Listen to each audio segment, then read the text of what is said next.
Here we go. Good evening. Thank you, St. Francis Lancers, for joining us.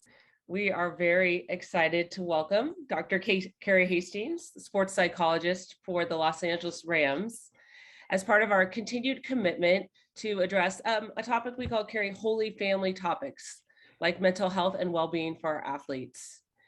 I have come to believe you, Dr. Hastings, might be the reason the Rams took the NFC title from our beloved 49ers.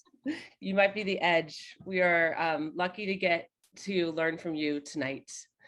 Dr. Hastings is a research specialist, longtime trainer with Play Like a Champion Today, and a former D1 track athlete. Her talk this evening will address pillars of, right, you see here, athlete, total wellness, and performance. I want to thank all of you who have already submitted questions. We have allowed time for additional questions. So if you have one, you can put that in the Q&A feature. A webinar does not allow for the chat feature. Please know this webinar will be made available on the Lancer Athletics website.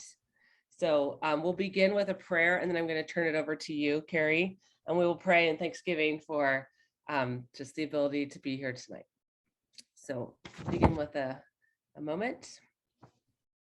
In the name of the Father, the Son, and the Holy Spirit, amen. Loving God, we thank you for the gift of life. We also thank you for the gift of all of the wonderful people who accompany, inspire, stretch, challenge, love, and encourage us on our journey. Bless them with good health, peace, and joy. We ask this through Christ our Lord, amen. In the name of the Father, the Son, and the Holy Spirit, amen. Hi, everybody. Thank you for your patience. I apologize. Technology has never been my friend, and that trend has seemed to continue. But here we are.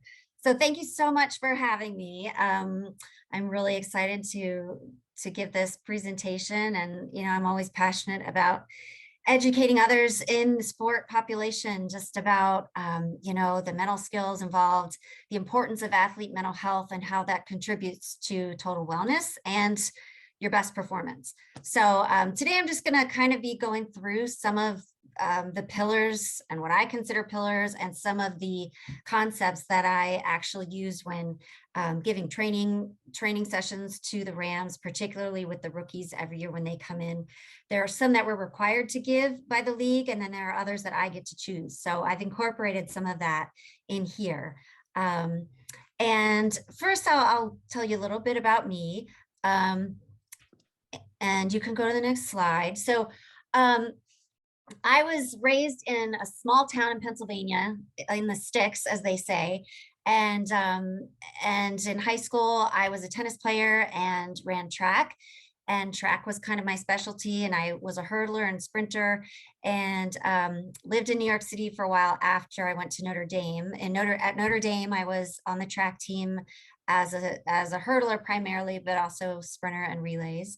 And then after New York, I moved to California, and I got my master's in psych, my doctorate in psych, and specialization in sports psych. And then my CMPC certificate, which is basically a certificate that is obtained through ASP, the Association of Applied Sports Psychology. And it's which is kind of the governing body these days for anybody within sports psychology or even mental skills trainers. But it's a good organization, and it kind of gives that extra credibility to those who are practicing. I listed some of the things that I dealt with as an athlete, because a lot of what I bring to my job now is influenced by things that I dealt with, or things I really lacked a resource for, and things that I can relate to others on. So, I was definitely an anxious athlete. I remember there were times like getting into the starting blocks where my hands were just shaking.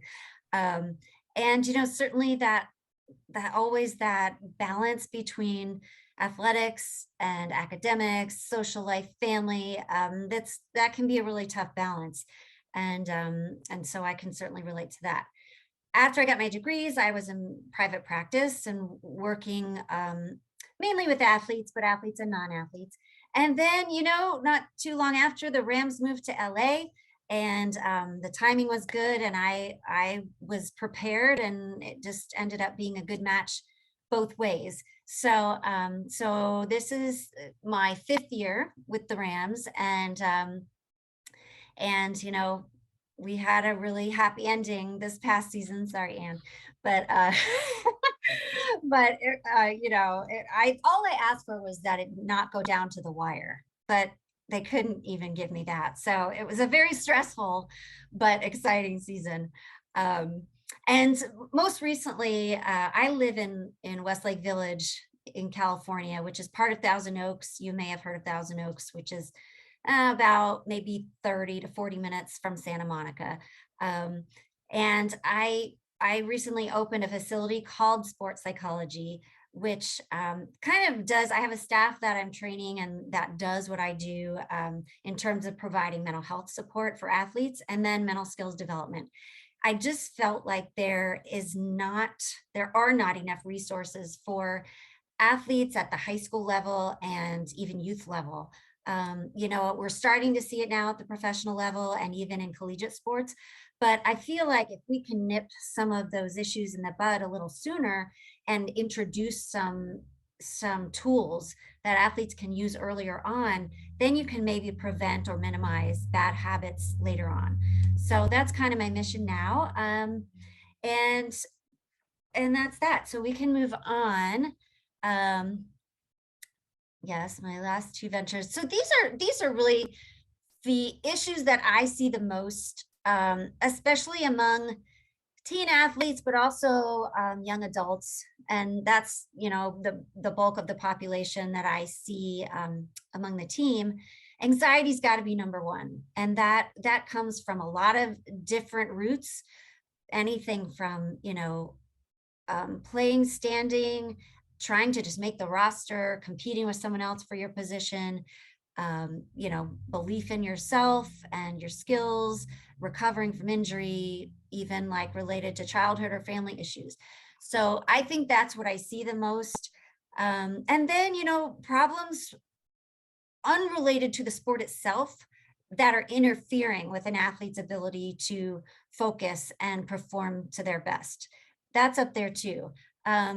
I see some depression or at least depressive symptoms, trauma, meaning something that happened in the past that might be coming back to haunt someone now, or something that happens during the course of our work together. And obviously the past couple of years, there was that added element of COVID and, a lot of, especially for high school seniors and people or college seniors who missed their their final year and didn't get to even pursue the goals or the personal bests that they were striving for.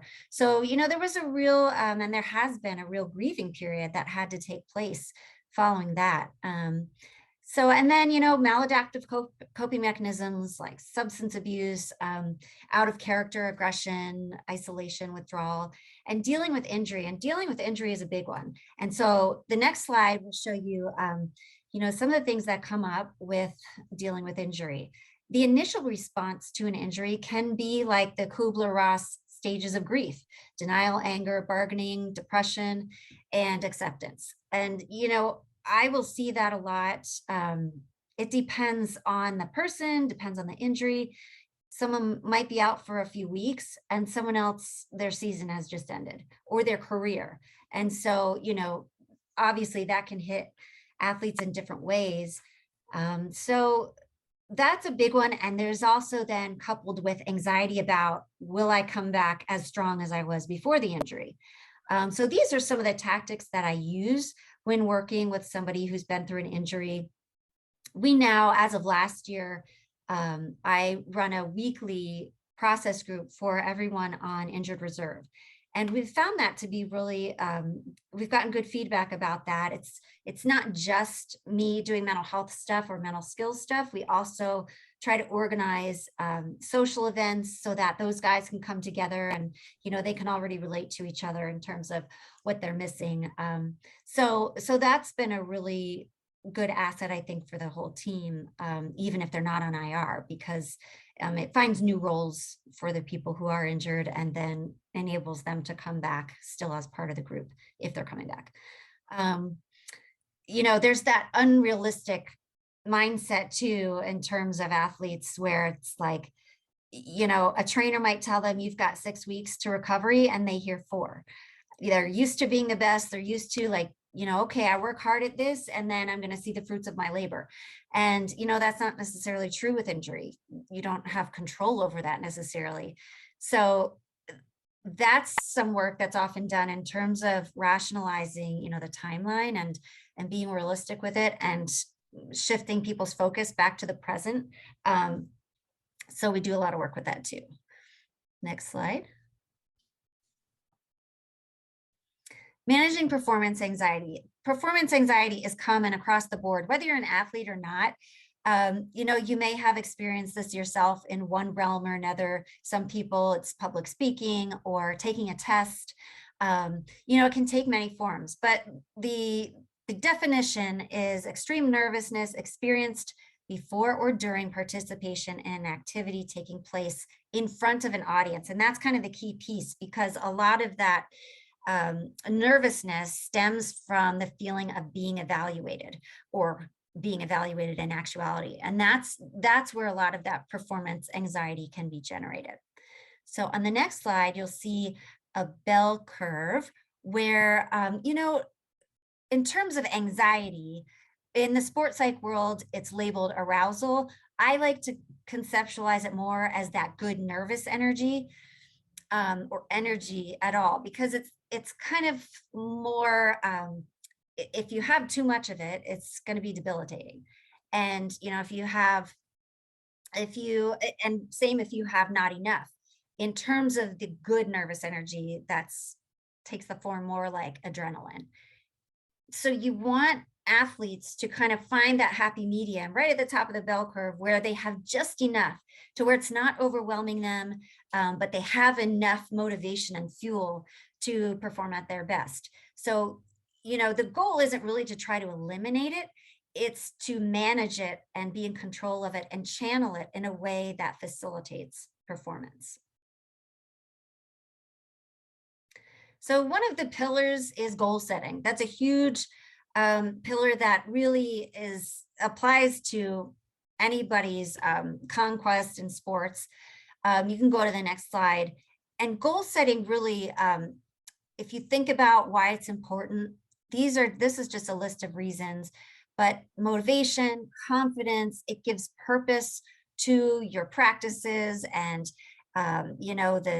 the blood, sweat, and tears. It really makes it, you can conceptualize it more in terms of the goal while you're working towards it. So that, in that sense, it's a framework to kind of interpret where you are towards a goal and where you stand as an athlete. And you have to believe that your goals are achievable. If you don't, then what's the point of pursuing them? So that's a really important piece too. Next. You probably have heard of SMART goals, but that's really an important way to think about goals, making them very specific. I think out of the whole SMART acronym, I think that's the most important.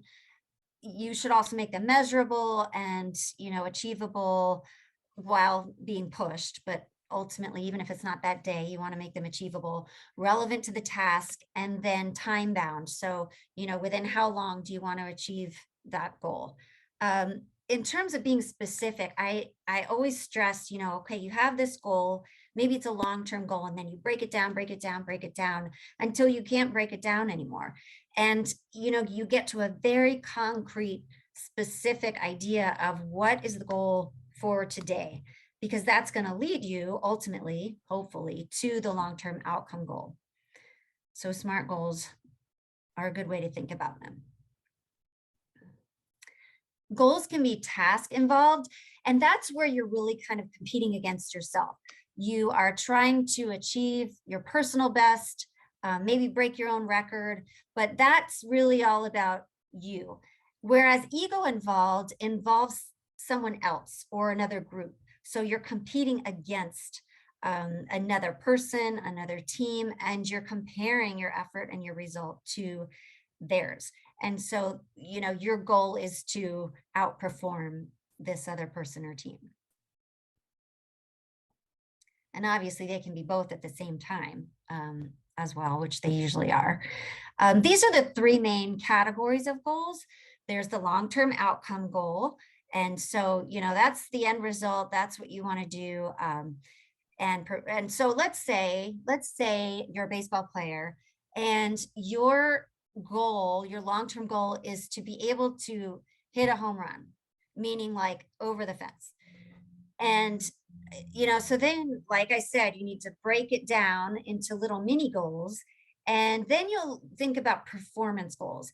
And that's where you think about, okay, so in order to be able to do that, I've got to start hitting a clean ball and hitting it, maybe over right field, or where you have your best chance.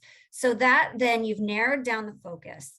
And then you go to process goals. And process goals are the actual techniques that you need to apply in order to reach the performance and ultimately the outcome goals. So maybe for this baseball player, the process goal is going to be, all right, I need to choke up on the bat a little bit.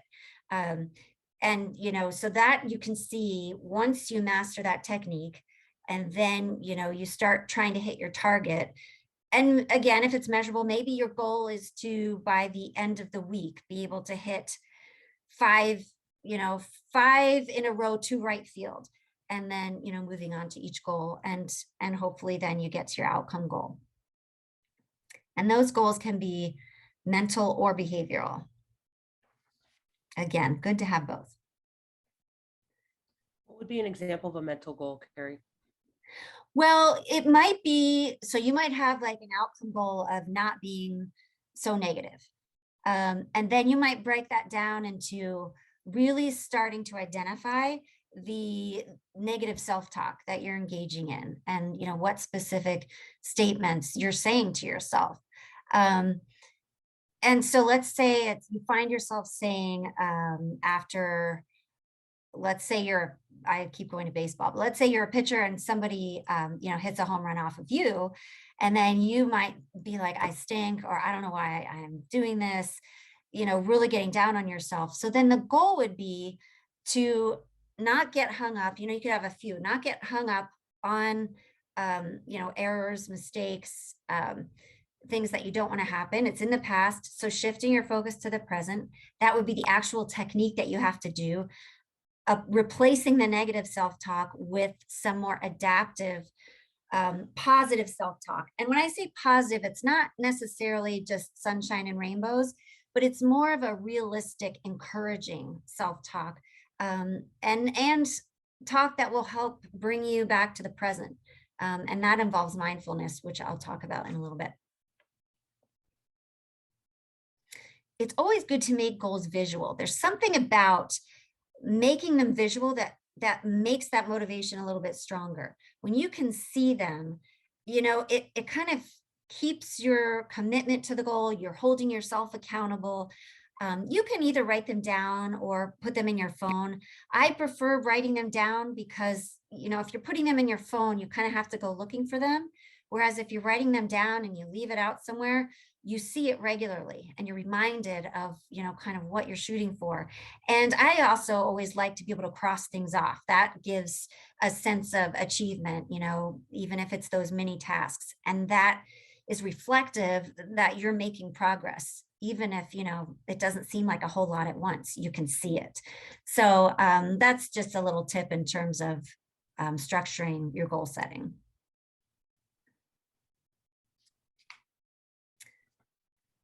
So on the last slide, I just mentioned some goals for goals, and that's kind of as it sounds. Be sure that you're celebrating progress, acknowledging, when you do achieve a goal, a mini goal, whatever it is, because it's easy to get lost in time. And, so like if I'm working with a guy who's recovering from injury and he's got it's September and his time of recovery is set for about March. That is really hard to be patient with. And, so maybe he's had surgery and he's a few weeks in and he can't even put weight on that knee, say it was.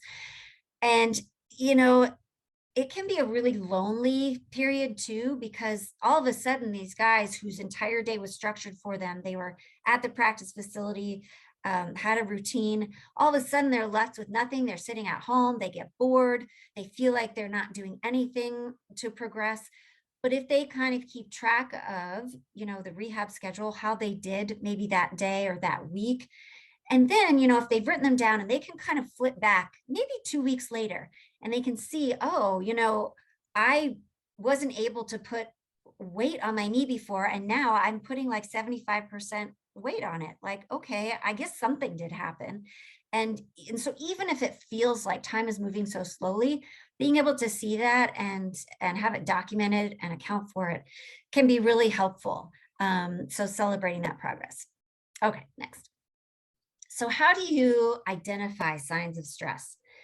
And this is, different for everybody, but I think there's a lot of crossover for people.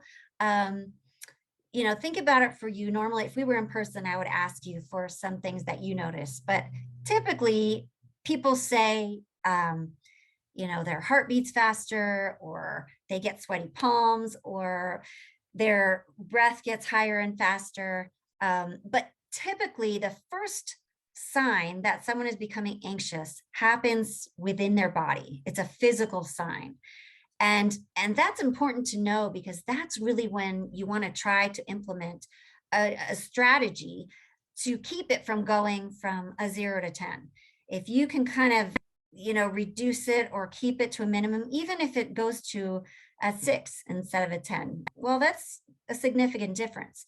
So, I hope athletes try to identify, where's the first place? What's the first sign that you notice that you're becoming anxious or stressed? And then, once they're able to identify that, okay, so what can you do in that moment to help abate it? Next. Yeah. And what are you saying to yourself? So what kind of self-talk comes with that, when they notice stress, and then implementing some strategies. So these are just some strategies to help combat and reduce or minimize anxiety and stress. It always starts with good breathing. And it sounds simple, but really, especially for athletes, they're used to breathing up in their chest, breathing heavily. But when you're trying to relax, you really want to lower the breath, low and slow, instead of high and fast. And that gives you a sense of control. If everything else feels out of your control in that moment, at least you can have control over your breath. And that can feel empowering in a moment where you may feel completely helpless. So, being able to manage your breathing, and, then being able to maybe apply a couple of exercises to that breathing. So these are just some examples: visualizing a 5 to 1 count. Rhythmic breathing is a good one. That's where you just inhale, usually through your nose for 4 counts, hold it for 4, and then exhale through your mouth for 4. And then repeating that, and not rushing it, but really noticing where your breath is landing. Hopefully it's in your abdomen, but that's what you're shooting for. And then, the more you do that, because of the focus that you are giving solely to your breath, it's forcing you to stay in the present. It's forcing you to hone in all of your attention to this one practice. And, in that sense, it can help distract you from any existing or growing anxiety. There's progressive muscle relaxation is another one. That's basically where you tense different muscle groups at a time. So usually I'll start guiding someone from their feet and calves, and then their quads, and then their core, and then their arms and chest, and then their head and face and neck. And I'll have them squeeze those muscle groups for about 5 seconds at a time, and then release, and really, feeling the stress come off of their body, visualizing it. Maybe I'll use words like melting off of your body, dripping off of your knees, to give them a little bit of visualization. As I go through it, I might add a color. So say, encourage the person or people to decide on, okay, what color is your stress? What would that look like? And on your exhale, see if you can see it exiting your body. And that helps give the exercise some texture. So then you're really building that mind-body connection, and you're implementing, kind of a few tools at once, all grounded in the breathing. Because it's easy, if you're tensing a group of muscles, to forget to breathe, and you can lose track of that. So constantly reminding them to check in on their breathing, and see if they're holding any tension anywhere. So I'll do that a lot of times when somebody comes in, for a session and they're just struggling, even if it's not directly related to the play. Like, I'll have guys come in who don't know how to communicate something to one of their coaches, and they're just really nervous about it, and they want to come across, they want to convey the message that they want to deliver, but they want to be able to be relaxed, and so we might do something like this and then role play the conversation. These are briefer versions of the things that I just mentioned on the next slide. And so not everybody has 20 to 25 minutes to go through an exercise like that every day. So you can kind of modify those into more digestible, briefer exercises. So maybe you're sitting in meetings and you feel some coming on. So you just maybe do your lower body of the progressive muscle relaxation. And nobody even has to know, because you're doing it under the table. And then just identifying where you feel the tension, and sometimes just noticing it helps relieve it a little bit. It's always good, we spend a lot of time talking about pre-game and even pre-practice rituals, and everybody's got their own thing. These are some common ones. It's good to have a routine that even if it's not like stuck to precisely, but it gives a little bit of expectation leading up to a competition that is against a new team, different opponents. Maybe the stakes are higher, but you can always kind of go back to that routine, which can serve as an anchor. For some people, music is really helpful. Some people, it's calm, soothing music, whereas for others, it's that pump up music that gets their adrenaline going. It's different for each person. Some people rely on their faith, and they will really implement prayer into their pregame routine and even postgame. And then imagery, in the locker room, some guys will be running through a specific play and how they want to see it go, if they've done it before, how it felt that time, and how to replicate it. So those are all just tactics that I'll work on with some people. Good leadership is another pillar. And I don't know how many of you have seen the movie Miracle, but it's a great one if you haven't. And, it's the true story of the 1980 Lake Placid U.S. hockey team, who were extreme underdogs. Coach Herb Brooks plucked them from, college or their day jobs, really just kind of a motley crew that really were almost a laughingstock in terms of whom he collected for this task of playing in the Olympics. And, ultimately the Soviets were the big, strong team at the time. And we ended up facing them in the semis, not even the championship, but I mean, it was like, they didn't have a chance.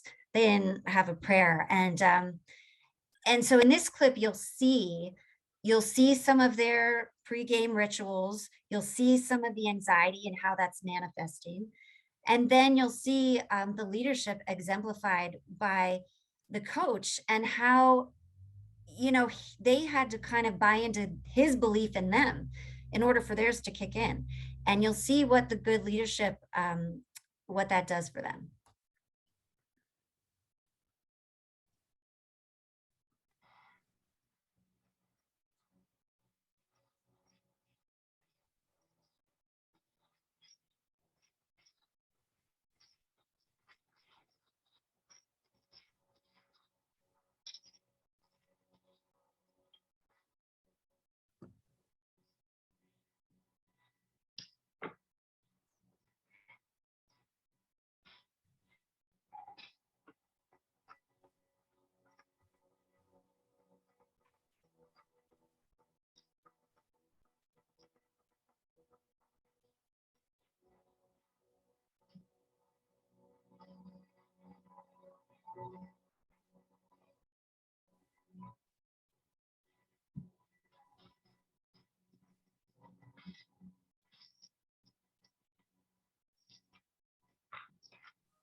Carrie, I don't know if our attendees can hear our video.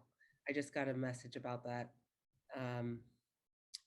Okay, it's a little glitchy too. I think that do you have a Mac?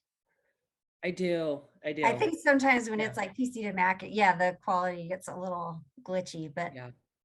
I want to thank Shava for sending that message. But we'll put that in the link I'll put the link to the YouTube clip in the file of this. So. okay. So spoiler alert, US beat the Soviets and make it to the championship and win the gold. So yeah, watch that clip, see the movie if you haven't. It's really inspiring. Okay, so just some concepts during competition that I enforce.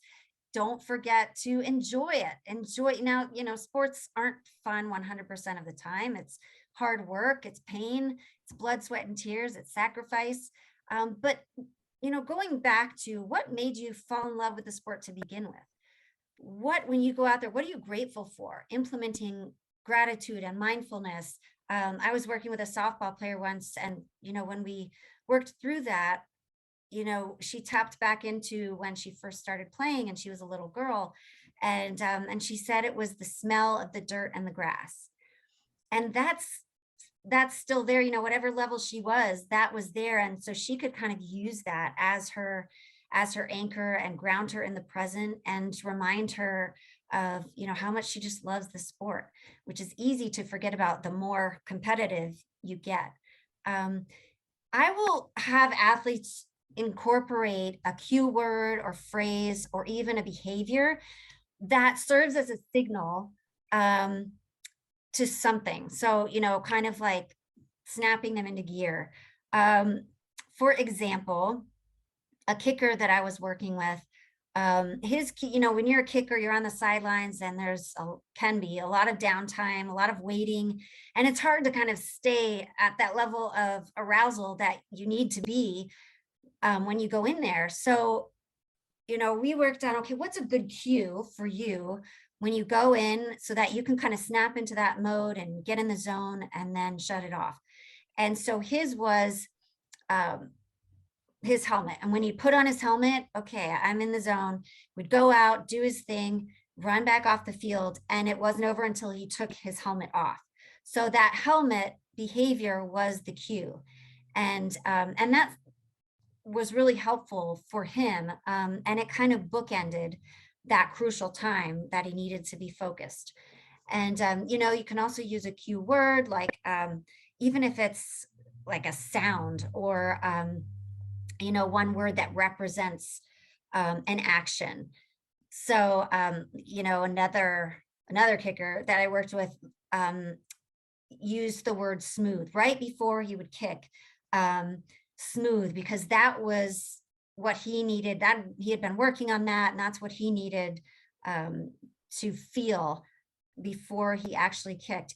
And when you're before the competition, you will have practiced using that cue word and associating it with a relaxed state and a good performance, so that when it comes time to use it in a competition, it's more automatic. It's already been linked to all of those things, and ultimately also helps reduce stress. I also encourage athletes to use an anchor, and that can take different forms, but it helps to again bring someone's focus back to the present. And I like it to be some sort of tangible thing. So I worked with a lacrosse player once who really had a hard time moving on from mistakes, and his head would just be dwelling on a mistake he just made. And so he wasn't kind of caught up mentally to what was going on in the game, and he was negative and kind of stuck in that rut. And so we decided to use the stick as his anchor. And so, during practices outside of competition, he would just sit and hold his stick, even if it's at home, like sit in a chair and just kind of get in touch with it with as many senses as apply. And so, feeling the grip on his stick, feeling the weight of the stick, looking at the color, the texture, and that really helped connect him to the now, because anything sensory is happening now in the present. And so then he carried that into the games. And if he found himself starting to dwell, he would shift his focus back to his stick. And, this was like a matter of seconds where, it's automatically been paired and, okay, back in the present. So it's good to have some sort of anchor to ground yourself in those moments. And of course, remember your why. Why are you playing? Who are you playing for? Hopefully yourself. And just kind of, often there's something bigger than yourself that you're involved in your sport for. So not forgetting that and trying to prioritize that really. And, again, you can infuse some of that gratitude into that practice as well. And there is such a thing as a home field advantage. So, using the support of the crowd, whether it's the crowd as a whole or, the specific voices of your friends or family, if you can hear them. But, that is motivating. It does create a unique type of drive and adrenaline. Resilience is another pillar. You can go on to the next slide. Mental toughness really has such importance. And this is one of my favorite quotes of all time. Michael Jordan saying, I've missed more than 900 shots in my career. I've lost almost 300 games. 26 times I've been trusted to take the game-winning shot and missed. I've failed over and over and over again in my life, and that is why I succeed. You need adversity to build resilience. And so, I have my youngest just turned 6, and he has 2 older brothers. So, he entered the sports world being a pretty good athlete, just out of survival. And, last year he happened to be on a really great team. Now, this is like Shetland, like first half of the year was T-ball, and then they get a pitching machine. So, this was like his first taste of sports. And wouldn't you know it, their team like won the league. And then he was on the all-star team. The all-star team went to the championship game. And going into it, he was talking to my mom and saying, he calls her Tutu. He's like, Tutu, I've never lost a game in my whole life. And, my husband and I were like, this is not good. Like he's at a very young age, he has no taste of failure. And then wouldn't you know it, they were favored to win heavily, but they lost. And he was just crushed. And it was like the world was ending because it was just, he had never felt that. And it was just kind of assumed, well, if you're good, you have a good team or you've worked hard, you'll win. But, I'll talk about more uncontrollables later, but the outcome is actually an uncontrollable. You can only control yourself and your effort. So really reframing mistakes and losses as opportunities for growth rather than seeing them as failures. It's so hard to do, but it's so important to the growth of an athlete and their mind and, being able to move past those things and learn from them. So easier said than done, but that's the goal. So these are some adaptive coping mechanisms. We mentioned setting goals. Feeling the emotions is better than trying to block them out. When you try to block out a thought or a feeling, it's going to come in even stronger. You may find this, like if you're someone whose thoughts start ruminating right at bedtime, it always seems to be, I know for me, because that's when it's quiet and, you have some downtime and peace, and then your head starts spinning. So, in terms of coping with adversity in athletics, it's better like feel that, lock it into your system so that you can use it later. You don't want to get too hung up on it. So you might even like set a time period for yourself, like, all right, I'm going to feel this for the next 24 hours or even like for the rest of the night. And then I'm going to wake up and I'm going to move on and on to the next. So, kind of compartmentalizing it, but letting yourself experience those emotions, having self-compassion. And that's when it's done deliberately, that's a really powerful tool. So it's basically like the things you would say to someone else who's going through what you're going through and turning that on yourself. Again, much easier said than done. We tend to put ourselves last. And so if you're able to do that and become that inner voice, that positive inner voice, that's a huge asset in terms of coping with adversity. Being patient with the process, that's also really hard. But again, a lot of times that's being in the present and then maybe reflecting now and then on the progress. And then incorporating mantras and self-talk, like I mentioned. Expecting the unexpected. Sports are unpredictable. And there are a lot of curveballs, throughout a particular competition, throughout a season. I mean, look at COVID, shutting everything down. Look at no fans last year. Look at, so you have to kind of, even if you can't predict the unpredictable, just be ready and be flexible for things that might come your way and be prepared, have some tools in your back pocket in terms of how you're going to approach some of those things. And just staying, present in the moment and being able to adjust and be realistic with yourself. When I was a junior in college, I had a season-ending injury, which thankfully was actually at the end of the season, but it was right before our conference championship. And I had torn all the ligaments in my ankle. It was just, that was it. And I knew it. And then, the trainers put me in a boot and I was on crutches. But then like a week later, we were having a team meeting and it was going to be about, the conference championships and how we were going to prepare. And I went and I remember, our indoor track had these double doors, where you would go through to get in, and they were closed. And I left my crutches outside of the double doors and hobbled in there and tried to fake like I was okay in case like my coach would let me go to the meet. And that was so irrational. I mean, I can't even tell you, I couldn't even put weight on it. And he's like, "What are you doing?" I said, "Well, I want to see if I could run." And then he's like, "You're not going anywhere. You can't even walk." And I mean, he was right. It was just like, you get that stubbornness and that irrational train of thought, especially when you're a perfectionist and, when it's hard to take some of that adversity. So being aware of that kind of irrational thinking. Sleep. Kobe worked so hard. He's taking a little nap, but sleep is such an underappreciated quality. It really helps everything.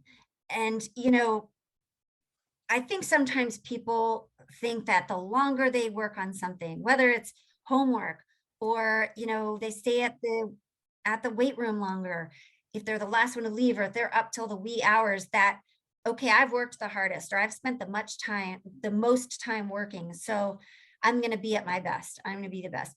But that's not actually true. Sleep has to be considered a part of the regimen. That's when, your restorative memory kicks in. That helps your reflexes, all of those things, your mental development.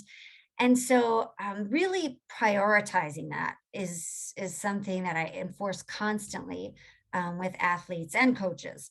And so, when I mention mental rest, that can take the form of extended sleep, and it can also take the form of wakeful resting. And that's where really you're just shifting your focus from the stressor itself totally into something else. And, that might be shifting gears when you, let's say, get home from practice and maybe you're playing with your dog, maybe you're, hanging out with your kids, but you are totally mindfully shifting your focus to that with sensory elements, and kind of leaving the stressor behind. And that's also really hard to do. It's hard to do now with cell phones, and everybody's on call all the time. And for some people, it's like, when does the workday start and end? It just seems like it's ongoing. But it might be so simple as, again, the time factor is real. So maybe you don't have time to set aside to practice that, but it might be as simple as taking a different route home when you drive home, because then it's new and you have to pay attention to it. And you can't be fully paying attention to one thing and fully stressing about something else. So, that counts as mental rest, that diversion. So that's really a really important habit to try to get into. And these are just some examples of mental rest, taking a break from what's stressful and that the thinking that feels like work, and getting a break from feeling like your whole life is controlled by your sport and your practice schedule, and getting a break from that grind. And these are just some of the benefits. There was actually a study done with professional basketball players where they evaluated some who looked at their social media right before bedtime, and then others who didn't, and they evaluated their performance the next day. Because if you are on your screens or devices within the hour before you go to sleep, that may contribute to poor sleep quality or difficulty falling asleep. So they evaluated them the next day, and compared with the players who went to bed with no social media, the ones who did performed worse and had less accuracy in their shooting. And sleep problems are prevalent among athletes in particular, and a lot of that is hard to manage because of the schedules. If you're a student athlete, you might have practice till 7, 8 o'clock, and then you have to eat, and then you've got hours of homework ahead of you. So, sometimes you can feel helpless in that routine, and you just have to kind of do your best. But ultimately, when you are sleep deprived, it does impair your performance and your mentality when it comes to sports. These are just some strategies if someone does have trouble falling asleep or staying asleep, avoiding the devices, light blocking, relaxation stuff. And if you're going to nap during the day, it is best to nap for 90 or 20 minutes and nowhere in between. And the reason for that is, even if you have 60 minutes, if you wake yourself up, at something other than 20 or 90, you're interrupting a sleep cycle. And, you can actually wind up feeling more tired. So trying to keep it to a 20-minute nap or a 90-minute nap.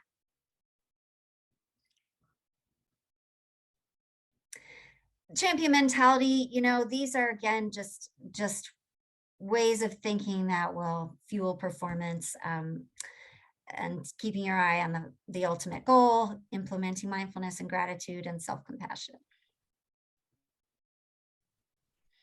When you are tapping into your cognitions and your feelings as an athlete, like I said, it's better to identify them, acknowledge them, and accept them rather than block them out, because it's also strengthening in terms of your resilience, because then that you can still function with those emotions, and that you're human, and you can kind of normalize them a little bit, rather than like, I can't function if I feel this, or if I'm thinking this, I've got to get rid of it. So keeping that in mind. This is the same kind of idea with self-talk, kind of going through that sequence of stages: stop, evaluate, replace, and then practicing. Like any other skill, it kind of has to be ingrained. And having a mantra maybe for yourself. When I was a runner, Michael Johnson was breaking all sorts of records, and he wrote a book called Slaying the Dragon. And I loved that. And it talked about his personal journey as well as his athletic journey. And I kind of adopted it. And a mantra that I would use is slay the dragon. So like, before a meet or a race, that meant something to me because I had learned so much about him. And then controllables and uncontrollables. So you can see weather is an uncontrollable, but at least it's one that both sides are facing. Some other uncontrollables, like I said before, the outcome, the officials, that's a tough one to come to terms with, but ultimately all you can control is yourself and your effort. And there's a little cartoon here if you click ahead, and this is funny to me. The referee, as seen by the ref, he sees himself as a superhero. The parent sees him as, I have an agenda and I hate your kid. And then the players see him or her as blind. So funny, but sometimes, true from those perspectives. Okay, so a little trivia at the end. What is the best way to reduce anxiety? If you want to put some responses in the Q&A, see what comes up. What's the best way to reduce or minimize anxiety? Or if someone, it looks like they can send it in the chat, or they can raise their hand too. That's also. Okay. Yeah. What is the best way? So, anyone have a thought? Best way to reduce anxiety?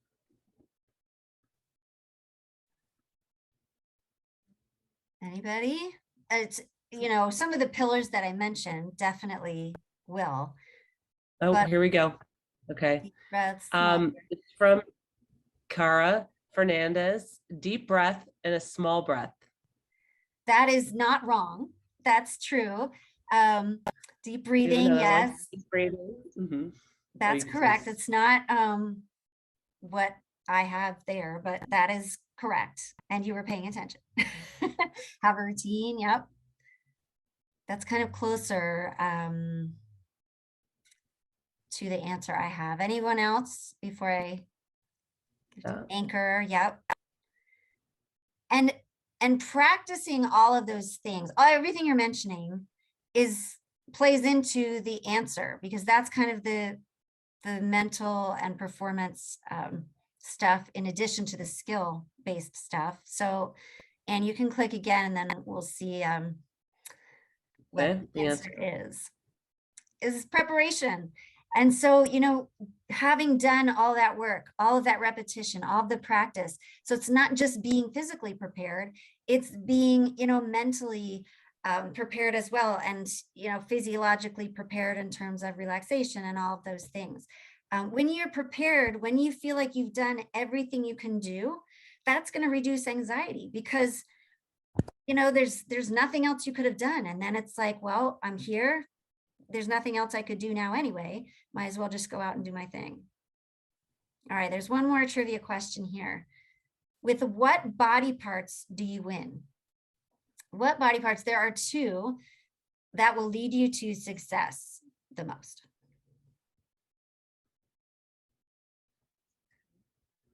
I feel like I should have the Jeopardy song. Yeah. Yeah.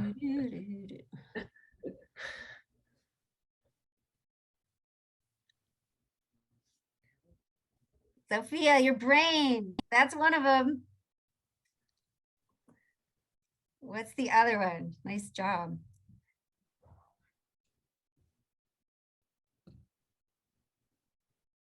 All right, the two body parts.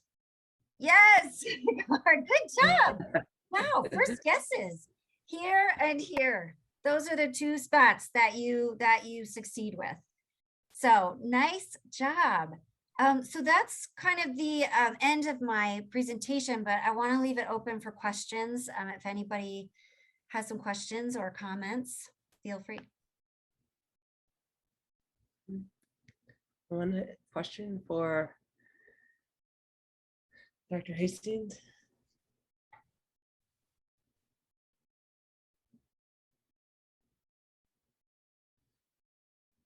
Carrie, you kind of mentioned this task versus ego involved goals. Is one more, could one compromise mental well-being more than the other?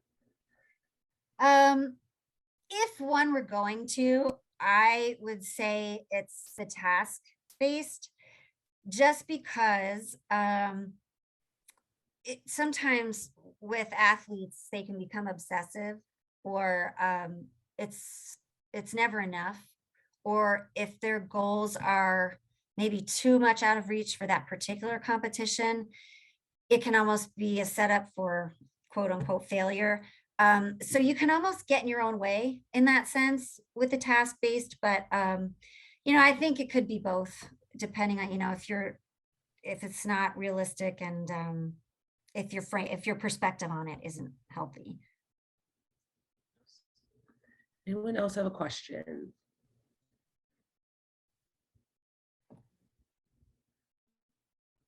Well, thank you. Thank you. This has gone just Okay. over an hour actually from when we logged in. So this was perfect. I see that picture in the background now that we're able to see you. It says grit.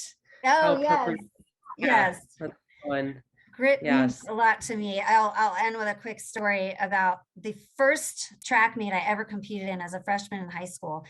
And again, I was from a small town in Pennsylvania, and at the time we still had a cinder track.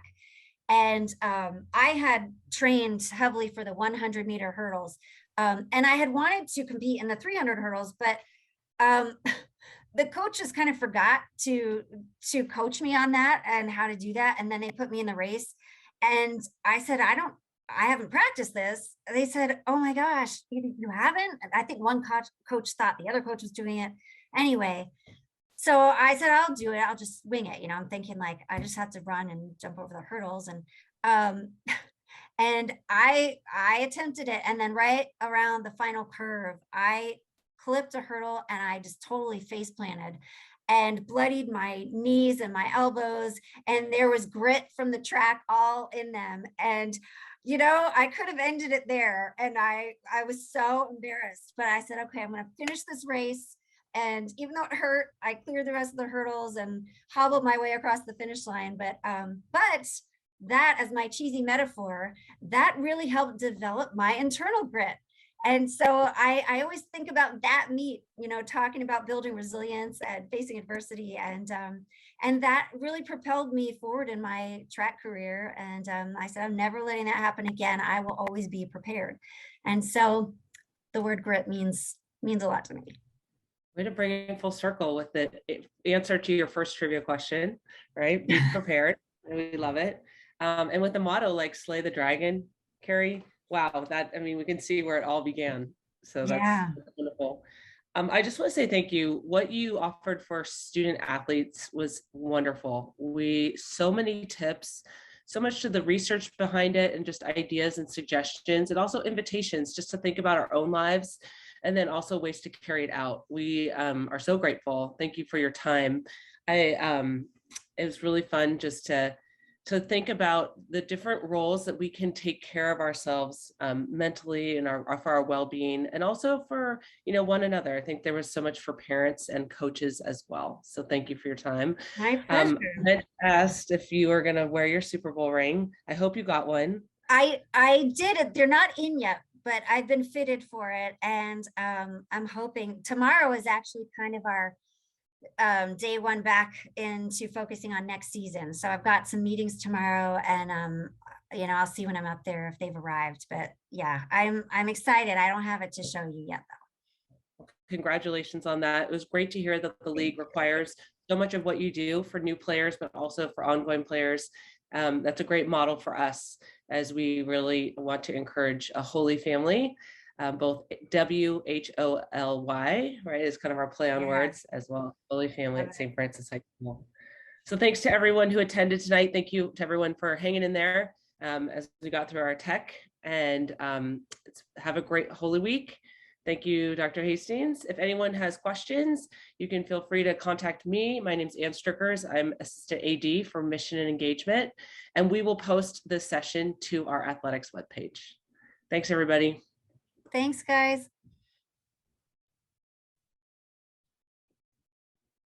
And I just saw there are 2 questions in the Q&A, so maybe I can field them. Yeah, go ahead. Later. Go ahead. I'm glad you go ahead. Let me do it now. Yeah, okay. Go for it. Well, real quick, how do you help a teenage girl learn to balance social and sport without feeling guilty? yeah, so many matches, trainings. Seems like the player can't resent the sport since she misses the fun times, but sad to miss the sport. That's so true. And that is a hard balance. And I think it's kind of going back to the why, and reminding her that there's always a choice. And it's, if she's choosing to be an athlete, well, that does involve some sacrifice. But if you feel it was worth it in the end and you still love competing, then that comes with it. And you don't have to be happy about it. It's okay to feel that disappointment, and that reality. But and if it's making her more upset and resenting the sport, then maybe rethinking, that balance and that combination of activities. And then the other question, when you're super stressed out during a game and everyone's yelling at you, what do you do? That's when you just like narrow that focus into the present, use your anchor, and